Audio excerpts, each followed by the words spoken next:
నిర్గమాకాండము 21వ అధ్యాయము 2వ వచనం. ఎవరైనా సరే ఒక వ్యక్తిని దాసుడుగా చేసుకున్న యెడల, మనమందరం చాలాసార్లు వింటాం దేవుని దాసుడు అని, క్రీస్తు దాసుడు అని. దాసుడు అనగా ఏంటయ్యా అంటే సంవత్సరానికి ఇన్ని బస్తాలకనో ఇంతగానో ఇది మాట్లాడేసుకుంటారు అనమాట. ఆదికాండంలో చాలాసార్లు మనం చూస్తాం, ఆ రోజుల్లో డబ్బులు పెట్టి మనుషులను కొనుక్కోవటం అనేది పరిపాటే. మీ అందరికి బాగా తెలిసిన వ్యక్తి, నేను ఒకసారి ముందు చెప్పాను, యోసేపుని అమ్మ వేరే దేశపోళ్ళు కొనుక్కున్నారు కదమ్మా, కొని ఏం చేశారు, వాళ్ళ ఇంటిలో పని కింద పెట్టుకున్నారు. ఇంకా ఆయన వెళ్ళిపోవడానికి లేదు, ఇక కొనుక్కున్నారు కాబట్టి వా ఇంట్లో యోసేపు దాసుడి కింద అనమాట. ఏం చెప్తే అది చేయాలి. అలాగూ ఇన్ని సంవత్సరములకు లేదా ఇంతకి ఇన్ని బస్తాలకి మనిషిని పెట్టుకోవటాన్ని దాసత్వము అంటారు, దాసుడు అంటారు. అదే మాట మనకి ఇక్కడ ఈ వర్షంలో కనపడుతుంది. ఏంటి అంటే, నీవు హెబ్రీయుడైన దాసుని కొనిన యెడల వాడు 6 సంవత్సరములు దాసుడై ఉండి 7వ సంవత్సరం ఏమి ఇవ్వకుండా బాకీలు కానీ అప్పులు కానీ బ్యాలెన్స్లు కానీ ఇవేమి ఉండకుండానే ఉన్నపాటునే ఆ వ్యక్తిని స్వతంత్రంగా చేశారు. చాలు, మా దగ్గర దాసుడు కొన్నావు, ఇక నుంచి నీవు స్వతంత్రుడవే. ఈ 21వ అధ్యాయం అంతా మీరు తర్వాత చదువుకోండి. అక్కడ ఒక 3 కండిషన్స్ ఉంటాయి. ఏంటంటే, ఆ ఇంటికి వచ్చేటప్పుడే వివాహం చేసుకుని వచ్చినట్లయితే 7వ సంవత్సరం స్వతంత్రత అవుతాడు కదమ్మా, అప్పుడు ఆ భార్యను పిల్లల్ని తీసుకుని వెళ్ళిపోవచ్చు. లేదు 6 సంవత్సరాల దాసత్వంలో 2వ సంవత్సరమో 3వ సంవత్సరమో యజమానుడై ఈ దాసునికి వివాహం చేశాడు అనుకో, ఈ 7వ సంవత్సరం స్వతంత్రుడయ్యే సమయానికి భార్య బిడ్డలతో వెళ్ళడానికి వీల్లేదు.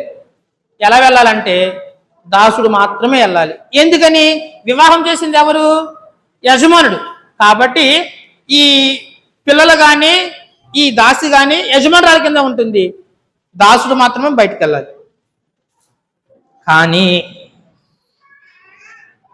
నాకు 6 సంవత్సరాలు ఇక్కడ పనిచేశాను కదా, నాకు దాసుడు ప్రేమిస్తూ ఉన్నాడు, మంచిగా ఆహారం పెడతా ఉన్నాడు, జాగ్రత్తగా చూసుకుంటూ ఉన్నాడు. రెండవది, ఇక్కడికి వచ్చిన తర్వాత నాకు వివాహం చేశాడు, నాకు నా భార్య అంటే ఇష్టము, నాకు నా పిల్లంటే ఇష్టము, నాకు నా భార్య నా పిల్లలు కూడా కావాలి అని ఈ దాసుడు అనుకున్నట్లయితే మరి ఏం చేయాలి అంటే, కొంచెం కిందకు వెళ్ళేటువంటి ప్రయత్నం చేద్దాం. 6వ వచనం, వాని యజమానుడు దేవుని యొద్దకు వానిని తీసుకుని రావలెను, మరియు వాని యజమానుడు తలుపునొద్దకైనను ద్వారబంధమునొద్దకైనను వాని తోడుకొని పోయి వాని చెవిని కుదురుతో గుచ్చవలెను. తరువాత వాడు నిరంతరము వానికి దాసుడై ఉండెను. ఏం చేయాలి అంటే, యజమానుడి దగ్గరికి వెళ్ళాలి దాసుడు. వెళ్ళి, అయ్యా మీరంటే నాకు ఇష్టం, నాకు నా భార్య కావాలి, నాకు నా పిల్లలు కావాలి అని చెప్పినట్లయితే ఈ యజమానుడు ఏం చేస్తాడంటే, ఫస్ట్ దేవుని దగ్గరికి తీసుకువెళ్తాడు, మీన్స్ మందిరానికి తీసుకువెళ్తాడు. మందిరానికి తీసుకువెళ్ళి న్యాయాధిపతులకు చెప్తాడు. చెప్పి మరలా దాసుని ఇంటికి తీసుకొస్తాడు. ఇంటికి తీసుకొచ్చి మన ఇంటి తలుపు ఉంటుంది కదమ్మా, తలుపు దగ్గర, ఆ కమ్మి దగ్గర లేదా ద్వారబంధం దగ్గర ఈ దాసుని చెవి ఉంటుంది కదా, ఈ చెవిని తలుపుకు పెట్టి ఏదైనా ఒక ముళ్ళు, బైబిల్లో మనకి ఇక్కడ ఏమని ఉందంటే కదురుతో, అంటే మొనదేరినటువంటి పొల్లతో, లేకపోతే ముళ్ళులు ఉంటాయి కదమ్మా, చిన్నప్పుడు చెవులు కుట్టుకుంటాకి తొమ్మపు ముళ్ళు గుచ్చుకునే వాళ్ళమ్మా, అమ్మా ఈ లైన్లో వస్తేనే మీరు అంటారు, లేదా మీరు అంటారు. అలాగే ఈ దాసుడు నేను విడిచిపోను అంటే గనక తలుపుకి చెవుని పెట్టి ముళ్ళుతో చెవిలో నుంచి తలుపుకు గుచ్చాలి. ఇప్పుడు వరకు 6 సంవత్సరాలు మాత్రమే దాసుడు, కానీ ఇప్పుడు నాకు పిల్లలు కావాలి, భార్య కావాలి, రెండవది నువ్వు చాలా మంచోడివి, నువ్వు నాకు చాలా ప్రేమగా చూసుకుంటున్నావు, కాబట్టి నువ్వే నాకు దాసుడివిగా యజమానుడిగా ఉండాలి అని అనుకున్నట్లయితే ద్వారబంధమును వద్ద తలుపును వద్ద ముళ్ళుతో గుచ్చాలి. అమ్మా, చెవికి ముళ్ళుతో గుచ్చినప్పుడు ఈ చెవు నుంచి తలుపుకి ముళ్ళు గుచ్చుకున్న తర్వాత ఇక నుంచి ఈ దాసుడు యజమానికి ఏమవుతాడో తెలుసమ్మా? ఏ దాసుడు అంటే అమ్మా, నిరంతరము దాసుడు అంట. నిరంతరము దాసుడు అంటే జీవితాంతము ఈ దాసుడు యజమాని దగ్గరే ఉండాలి. ఎందుకు మీకు ఈ మాటని చెప్పాను అంటే, ఇప్పుడు వరకు మనము దాసుడు అంటే డబ్బులు ఇచ్చో బస్తాలకు లెక్కేసో వీళ్ళ దగ్గర పెట్టారు కదా. వాళ్ళ దృష్టిలో మనం ఎప్పటికీ ఎలాంటి వాళ్ళమంటే దాసులమే. మనము మనకి తెలియకుండానే మనం ఒకరి చేతిలో దాసులం అయిపోయాం. ఎవరి చేతిలో? అమ్మా, బైబిల్ గ్రంథంలో ఒక మాట చెప్పి నేను కొంచెం ముందుకు వెళ్ళేటువంటి ప్రయత్నం చేస్తా. అపోస్తలుడైన పౌలు రోమీయులకు రాసిన పత్రిక 6వ అధ్యాయము 16వ వచనం, లోబడుటకు దేవునికి మిమ్ముని మీరు దాసులుగా అప్పగించుకుందురో అది చావు నిమిత్తముగా పాపమునకే గాని నీతి నిమిత్తముగా విధేయతకే గాని దేవునికి మీరు లోబడుదురో దానికే దాసులగుదురని మీరు ఎరుగురా. నాకు తెలిసి మీకు ఎవరికి అర్థం కాల, పరిశుద్ధాత్మ కూడా అర్థమైంది, అందుకే కింద వచ్చిన మీకు అర్థమయ్యేలాగా చెప్పాడు. అదేంటి అంటే 17వ వచనం చదవండి. అంతే, మీరు పాపమునకు దాసులై ఉంటరే గాని మనము ఎవరికి దాసులమమ్మా? పాపానికి దాసులు. నిజంగా ఆ అపవాది మనల్ని ఏం చేయమంటే మనం అది చేస్తాం. ఏం వెళ్తావులే మందిరానికి మానే అని చెప్పింది అనుకోమ్మా, నిర్మోహమాటంగా మానేస్తాం. ప్రతిరోజు ప్రార్థన చేసుకుంటున్నావుగా, నీకు కొంచెం నడునొప్పి ఉందిగా, ఈ రోజుకి ప్రార్థన మానే అంటే ఎవరు చెప్పారు? మనం ఎవరికి దాసులం అంటే సాతానికి దాసులం. అది ఏం చెప్తే తిట్టమంటే తిడతాం, వెళ్ళమంటే వెళ్తాం, రమ్మంటే వస్తాం, చేయమంటే చేస్తాం. మనం ఆటోమేటిక్గా ఎవరి కంట్రోల్లోకి వెళ్ళిపోయామంటే అపవాది కంట్రోల్లో. నేను చెప్తున్న మాట కాదు, అపోస్తలుడైన పౌలు రోమీ పట్టణానికి రాస్తూ రోమీ సంఘానికి రాస్తూ చెప్తున్నమాట. మీరందరూ తెలుసో తెలియకో మీరు ఎవరికి దాసులైపోయారు అంటే పాపానికి దాసులైపోయారు. ఆ విషయము మీరు ఎరగరా అని క్వశ్చన్ చేస్తున్నారు. నిజమే, మనం దాసులమైపోయాం. మరి దాసులమైపోయిన మనల్ని విడిపించడానికంటూ ఒకరు రావాలి కదమ్మా, విడిపించడానికి ఒకరు రావాలి కదా. అందుకే ఈ ధర్మశాస్త్రం మనకి విడుదల కొంతమే ఇచ్చింది, కానీ పూర్తిగా ఇవ్వాల. ధర్మశాస్త్రము దాసత్వం నుంచి 6 సంవత్సరాలు మాత్రమే ఉపశమనం ఇచ్చింది. కానీ మనం ఉంది మనుషుల కింద కాదు, అపవాది కింద. మనం నిత్యము దాసులుగానే జీవిస్తూ ఉన్నాం. సాతాను మనల్ని లోపరుచుకుంది, వశపరుచుకుంది, దాని చెప్పు చేతులకు తీసుకెళ్లిపోయింది. ఇప్పుడు సాతాను యొక్క కబంధ హస్తాల నుంచి నిన్ను నన్ను విడిపించాలి కాబట్టి యేసుక్రీస్తు ప్రభు వారే బైబిల్ గ్రంథం నుంచి ఒక మాట చూడండి. అపోస్తలుడైన పౌలు ఫిలిప్పీయులకు రాసిన పత్రిక 2వ అధ్యాయము 7వ వచనం ఒకసారి చదువుదాం. మనుషుల పోలికగా పుట్టి దాసుని స్వరూపము ధరించుకుని, అమ్మా ఎంత చక్కటి మాట చూడండి. మనము దాసులము కదా, దాసత్వంలో ఉన్నటువంటి మనల్ని దాసులుగా ఆ జీవితం నుంచి విడుదల కలిగించడానికి యేసుక్రీస్తు ప్రభువారే అమ్మా ఎలా వచ్చాడంటమ్మా? దాసునిగా వచ్చాడంట. ప్రజలు హల్లెలూయా. యేసుక్రీస్తు ప్రభువారు గొప్ప ధనవంతుడు అయి ఉండి కూడా, రాజులకు రాజు అయి ఉండి కూడా దాసులుగా ఎవరి దాసత్వంలో ఉన్నామంటే ఇందాక చెప్పిన కదా, పాపపు దాసత్వంలో ఉన్నాం. పాపపు దాసుల నుంచి మనల్ని విడుదల కలిగించడానికి ఏకంగా యేసుక్రీస్తు ప్రభువారే, దేవుని యొక్క కుమారుడే, రాజుల రాజే ఎలా వచ్చాడమ్మా? దాసునిగా వచ్చాడు. ఎంత తగ్గించుకుని వచ్చాడమ్మా, ఎంత తగ్గించుకుని వచ్చాడు. ఈ రోజుల్లో దాసుడు అని అనడానికి కానీ, దాసుడు అని పిలవడానికి కానీ ఎవరు ఇష్టపడట్లా, ఎవరు ఇష్టపడరు కూడా. కానీ యేసుక్రీస్తు ప్రభు వారైతే కావాలి అనే దాసునికి ఈ లోకానికి వచ్చాడు. ఇప్పుడు మరలా మొదటి అధ్యాయంలోకి వెళ్ళిపోతాం చూడండి, నేను ముగిచ్చేస్తా. నిర్గమాకాండము 21వ అధ్యాయము, నిర్గమాకాండము 21వ అధ్యాయము 32వ వచనం ఒకసారి చదవండిరా. ఆ ఎద్దు దాసినైనను పొడిచిన యెడల వారి యజమానికి 30 తులముల వెండి చెల్లింపవలెను, మరియు ఆ ఎద్దును రాళ్లతో చావగొట్టవలెను. సరే, ఇప్పుడు ఈ దాసుడు 2వ అధ్యాయంలో ఒక మాట చదువుకున్నాం. ఈ దాసుడు ఇప్పుడు ఏ దాసుడు అయిపోయాడు?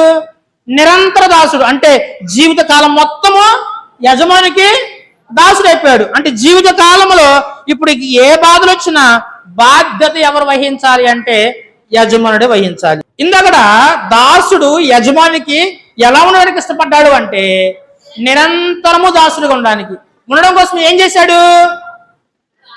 కలుపికి చెవుని మీరు కుట్టించుకుంటారే అలాగ కుట్టించుకున్నారు అనమాట. ఇప్పుడు ఈ దాసుడు నిరంతరము దాసుడుగానే ఉన్నాడు. ఇప్పుడు ఈ దాసుని యొక్క బాగోగులన్నీ ఎవరు చూడాలంటే యజమాని చూడాలి. కొన్ని సంవత్సరములకి ఆ దాసుడిని ఒక ఎద్దు ఏం చేసిందంటే పొడి చేసింది. ఒక ఎద్దు పొడి చేసింది. ఇప్పుడు ఏం చేయాలి అంటే ఆ దాసుని యజమానికి, దాసుడు కాదు సుమి, ఎవరికి? దాసుని యజమానికి ఎద్దు యజమాని ఎంత వాళ్ళమ్మా? 30 వెండి నాణెములు. మీకేమన్నా గుర్తు వస్తుందమ్మా?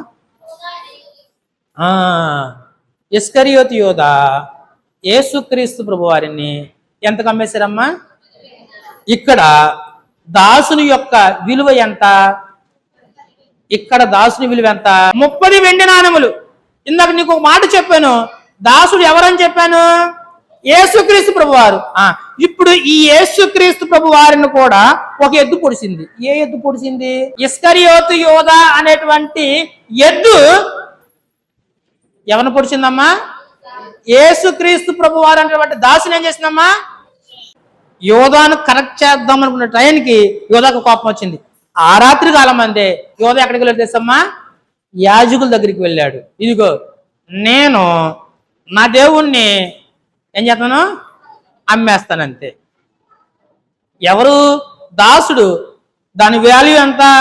30 వెండి నాణెములు. ఇదిగో నేను నా దేవుణ్ణి మీకు 30 వెండి నాణాలకి అమ్మేస్తాను. కోపంతో అమ్మేశాడు. తర్వాత బాధ కలిగింది. నేను ఎప్పుడు ఆయనతోనే ఉన్నాను కదా, ఆయన మంచంలోనే, ఆయన కంచంలోనే, ఆయనతో పట్టుకుని, ఆయన పడవలోనే, ఆయన స్వార్థ ద్వారానే నేను ఏదో అనుకుని అమ్మేశాను. కానీ ఇప్పుడు ఆయన్ని చంపేపోతా ఉన్నారు, సిలువ వేయబోతా ఉన్నారు. బాధ కలిగింది. ఇస్కరియోతు యోధా వెంటనే ఎక్కడికి వెళ్ళిపోయాడు తెలుసమ్మా? న్యాయాధిపతుల దగ్గరికి వెళ్ళాడు. వెళ్ళి ఏం చేశాడు తెలుసమ్మా? 30 వెండి నాణాలు ఏవైతే ఉన్నాయో ఏం చేశాడు? వాటిని ఎక్కడ పెట్టాడు అని తెలుసా? తిరిగి ఆ మందిరంలో వేసేసాడు. ఆ మందిరంలో పెట్టేశాడు. మందిరము ఎవరిదమ్మా? దేవుడు ఎవరమ్మా? మనకి యజమానుడు. ఒక ఎద్దు, ఇస్కరియోతు యోధా అనేటువంటి ఎద్దు ఎవరిని పొడిచింది? ముద్దు పెట్టి యేసు ప్రభునే పొడిచింది. ఇప్పుడు దాసుడు కదా. ఇప్పుడు యజమానుడు ఎవరు అంటే యేసుక్రీస్తు ప్రభు వారి యొక్క తండ్రి ఎవరు? దేవుడే కదమ్మా. ఈ 30 వెండి నాణాలు తిరిగి ఎవరికి ఇచ్చాడు? దాసుడు యేసుక్రీస్తు ప్రభు వారు. యజమానుడు ఎవరు అంటే ఆయనకి తండ్రి. ఈ నాణ్యాలు యాక్చువల్ గా ఎవరికి ఇవ్వాలి? న్యాయాధిపతులకు ఇవ్వాలి, యాజకులకు ఇవ్వాలి. ఎవరిచ్చారు? ఈయన యాజకులకు ఇచ్చారు. కాబట్టి ఇదిగో నీ 30 వెండి నాణాలు నన్ను మోసం చేశారు, కేవలం ఆయనకి ఏదన్నా మాట అంటారేమనుకున్నాను కానీ చంపేస్తాను అనుకోలేదు. కానీ ఆయన చంపేద్దాం అనుకున్నారు. కాబట్టి అలాంటి పాటి పని నేను చేయను, ఆ తప్పు నేను చేయను. ఇదిగో దయచేసి మీ 30 వెండి నాణాలు తిరిగి మీరు తీసేసుకోండి అని యాజకులకు ఇవ్వాలి. కానీ ఆయన యాజకులకు ఇవ్వాలా? ఎవరికి ఇచ్చాడు తెలుసా? తీసుకెళ్లి దేవాలయంలో పడేశాడు. అంటే ఎవరికి ఇచ్చినట్లు? ఎవరికి ఇచ్చినట్లు? యజమానికి ఇచ్చినట్లే కదమ్మా. యజమానికి ఇచ్చినట్లే కదమ్మా. బైబిల్లో ఒక మాట చదివి నేను ముగిచేస్తాను. అపోస్తలుడైన పౌలు గలతీయులకు రాసిన పత్రిక 4వ అధ్యాయము 7వ వచనం ఒకసారి చూడండి రా. చాలురా. ఇక్కడ రాయబడినటువంటి చక్కటి మాట చూడగలిగినట్లయితే ఇప్పటి వరకు మనం ఎవరమన్నమ్మా? దాసులం అనుకున్నాం కదా. ఎవరికి దాసులమే?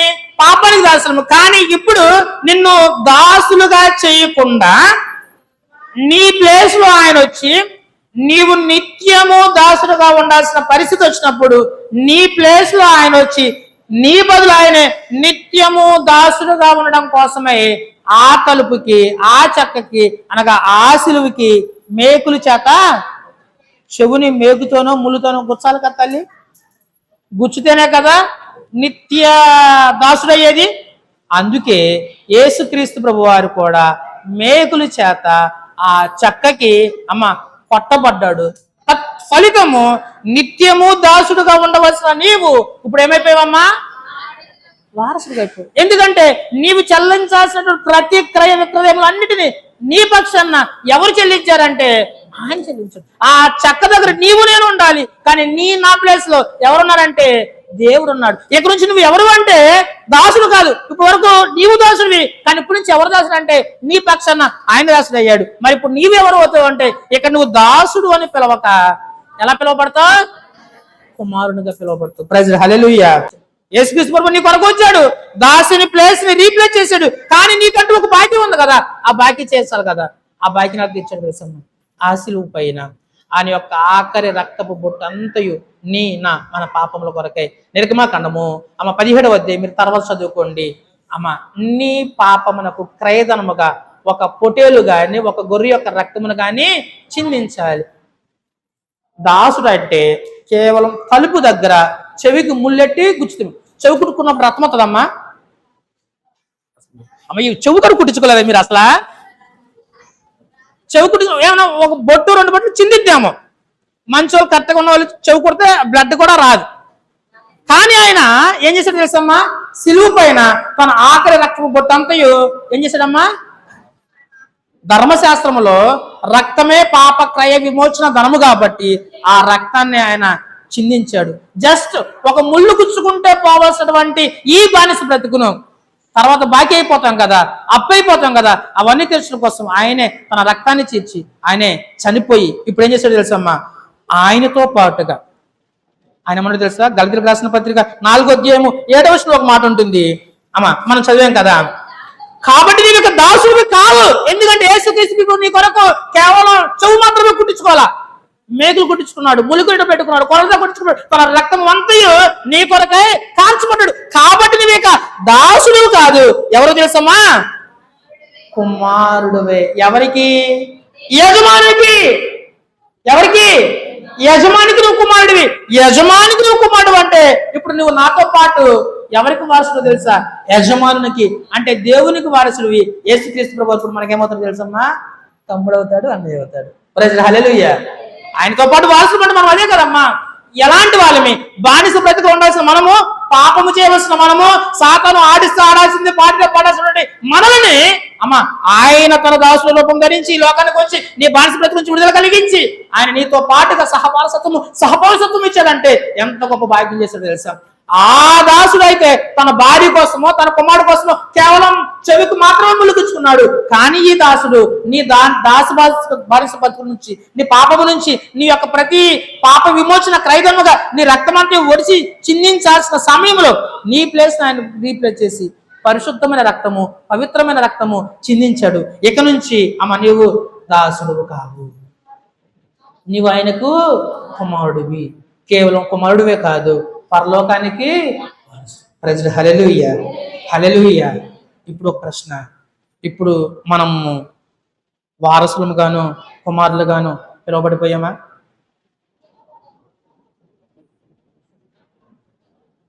ఆయన చేయాల్సిందంతా చేసేసాడు, ఆయన చిందించాల్సిన రక్తం అంతా చిందించేశాడు. కానీ ఇప్పుడు నువ్వు చేయవలసింది ఎవరంటే ఎవరైతే వారి పాపములను ఒప్పుకొని దేవా నీవు నా కొరకు నీ రక్తాన్ని చిందించావు, నా పాపం నుంచి విడుదల కలిగించావు, స్తోత్రం అని ఎవరైతే ప్రార్థన చేయగలుగుతారో అప్పుడు మాత్రమే వాళ్ళు ఏమవుతారు? వారసులు అవుతారు.